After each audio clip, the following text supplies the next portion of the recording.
Good afternoon, everyone. Welcome to today's spooktacular Fit Tech Tips, right in the middle of Cybersecurity Awareness Month and just in time for Halloween. I'm Matt Skriner, marketing team lead here at Fit. And there's really just no better time to uncover all the big cybersecurity topics with Fit's IT security team lead, Kyle Rappa, and client engagement manager, Rachel Easterling. We brewed up a cauldron full of info that we wanted to cover, so I'll be sharing a recorded chat just to make sure we get through everything in the time we need to. But after the discussion, we'll open the floor for a live Q&A session. As you see, Kyle is here with us. So don't be afraid to submit your spookiest cybersecurity questions in the Q&A section of this webinar as we go along, and we'll be sure to get to them before the end of today's webinar. And we also value your guys' input for future events.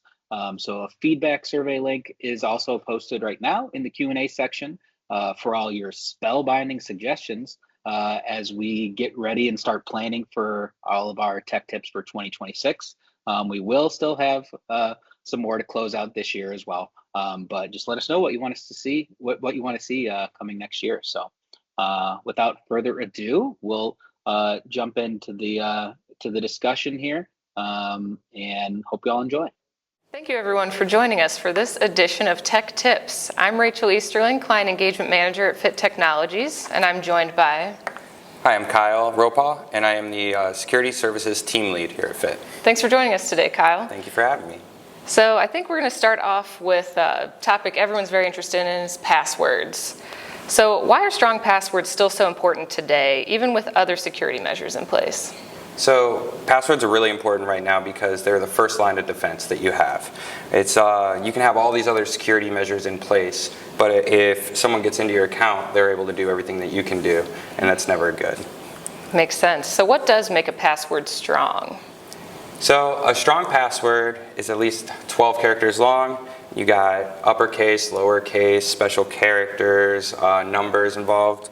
You don't want to use any simple words, simple identifiers that might identify you, like your dog's name, your family's name, your last name, or your username, or anything like that. And it's good to use passphrases. So a passphrase is a sentence or a phrase that you use as your password, because the key here is length. Length is the most important part over complexity, because the longer the password is, the harder it is to crack. So then what are your thoughts on using password managers? I think password managers are great. They're really good for making sure you don't reuse passwords, really. A big problem that's always ongoing is people using the same password for all their different things. You have it for your login at work, but your login at bank, so if someone gets your password, they have access to all of those things. Password manager makes it really easy to manage all of your different passwords. So you can use the auto-generate feature on a password manager, which is awesome. It makes it a little easier so you don't make simple passwords. You can use the autofill option. So you go onto the website you're trying to log into and it'll autofill. What's great about that is that it won't pop up to autofill for websites that are not legitimate. So it look like you're logging into Facebook, but it's not actually Facebook. It won't auto-populate, so it helps prevent things there too. So would you say, is it better to change your passwords regularly or only if there is a known breach and you get that alert, that on your phone that your account might have been compromised? If your account is compromised, change your password immediately, of course. And it's good to rotate your passwords every so often, every 3 to 6 months. Password managers can also help with that. You can utilize the things on the password managers like reminder tools. And also, password managers make it a little easier to rotate your password too, because you can manage them all in one pane. So yes, rotate your password periodically. So how often should people update their passwords, and why does this matter? People should update their passwords every 3 to 6 months, for instance, just to make sure that it's rotating. You don't want to have the same password out there for so long. Like I said earlier, most people reuse their passwords for other accounts. So it's good to rotate those and make sure that if someone did have that password, they don't have it for very long if they did. Makes sense. I'm sure we all fall victim to that. I know I sure do. What's your advice for managing multiple password changes without getting overwhelmed? That's where the password manager comes into play. If you have pretty much like a database full of all of your passwords in one central location, it's easy to change them from there. And they also have tools that you can use to set reminders, and just makes it easier to have like all your passwords locked behind one, so that you can go in and manage them all in like one pane of glass. Awesome. Thank you so much for all that great information on passwords and password managers, Kyle. I know here at FIT we use something called Cybersecurity, so I've really enjoyed using that here, and I know we also offer it within our MSA Plus package to clients. So speaking of keeping your accounts secure, can you explain in simple terms what multi-factor authentication is and why is that so important in keeping accounts secure?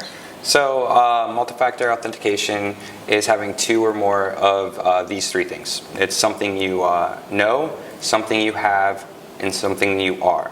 So something you know could be like your username, your password, your PIN numbers. Something that you have could be like an app on your phone that gives you the code, your email, or a little physical token that you plug in. And then something you are, like the biometrics, like your eye scan, thumbprint, things like that. This is important in keeping your account secure because it's that second layer defense. So that way if someone does crack your password somehow, they don't just have the keys to the kingdom. They can't just get right in. It's that second layer just to verify that you are who you are. So what are some common types of MFA and which ones do you recommend for some not so technical users? So some of the most common ones that we would use are the authenticator apps. That's probably the most popular. It's just an app that you would install on your phone, and it periodically changes like a 6-digit number. So once you log in with your username and password, hit enter, the next screen that pops up is enter your code from your app. That's the most common, and that's the most like relevant right now. Some other MFA options that are pretty popular are physical tokens.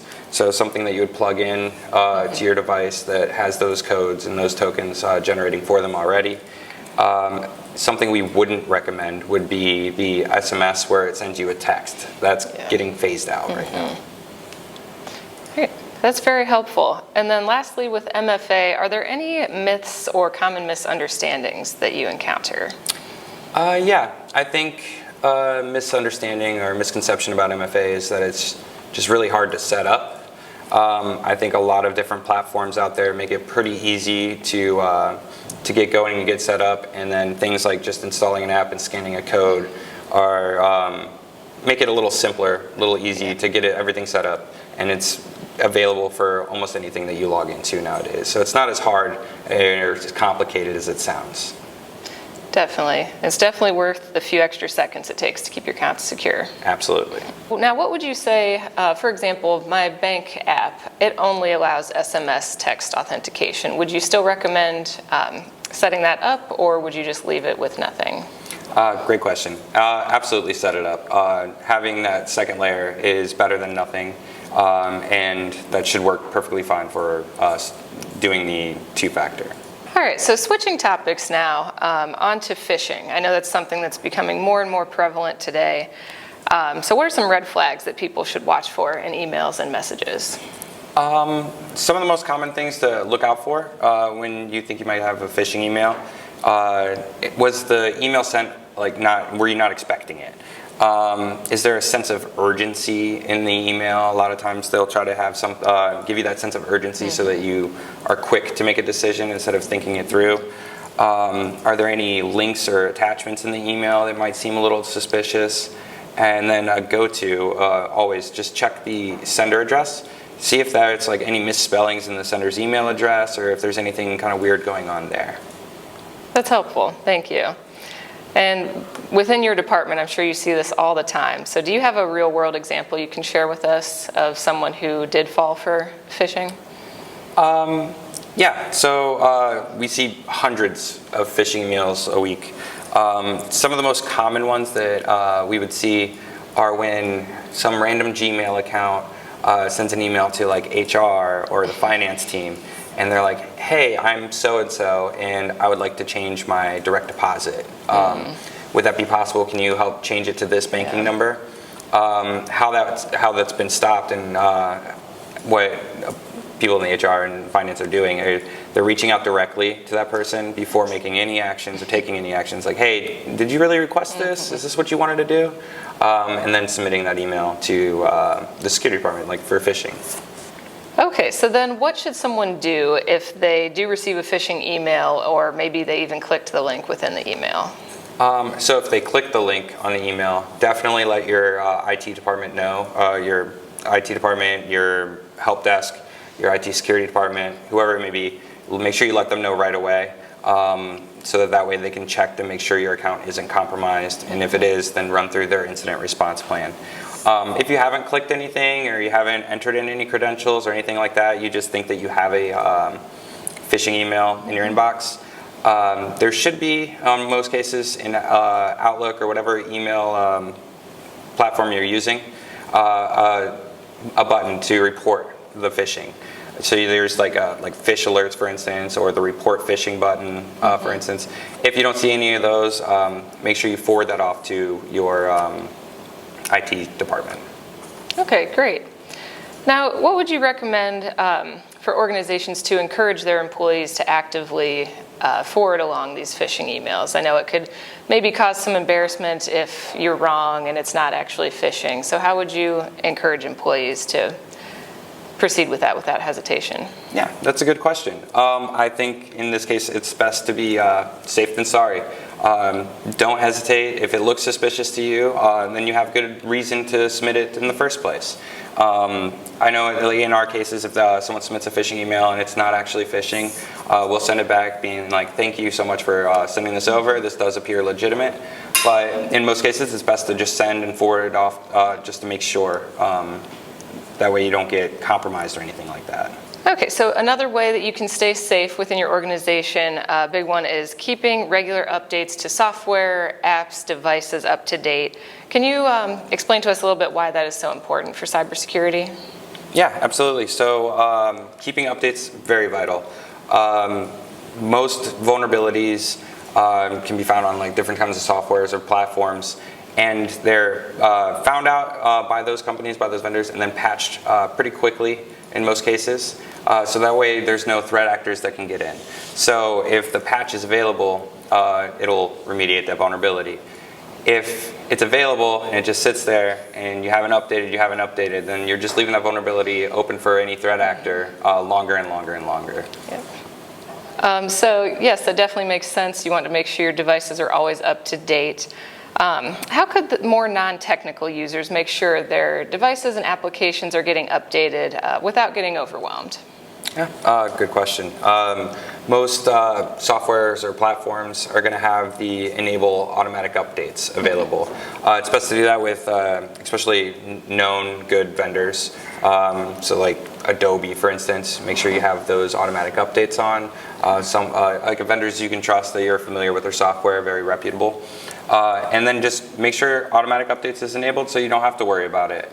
Check on it periodically to make sure that they are updating and you don't need to restart the program if you left the program up too long or anything like that. But outside of that, enabling automatic updates would be the best decision.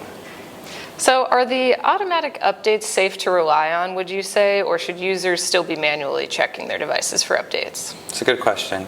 I feel like the automatic updates should be pretty reliable. It's good to probably check on it every so often, especially if you're wanting to not reboot that often. It's good to reboot your computer every so often, and so make sure these updates get pushed, like things like the Windows updates and stuff. For other softwares out there, there are some tools that could be used, some like third-party patching tools that could be used. That'll start updating all those other applications and other softwares on a regular basis that are good to be, like you can rely on the third-party patching as well. If you're unsure if you have third-party patching or not, it's best to reach out to your IT team and ask them so you know if your stuff has been getting updated or not, or if it needs to be updated. Thank you. That's very helpful, especially for someone like myself who probably doesn't check for updates and restart their computer as much as they should. Now, can you share an example with us of a cyber incident that could have probably been prevented if more timely updates were pushed?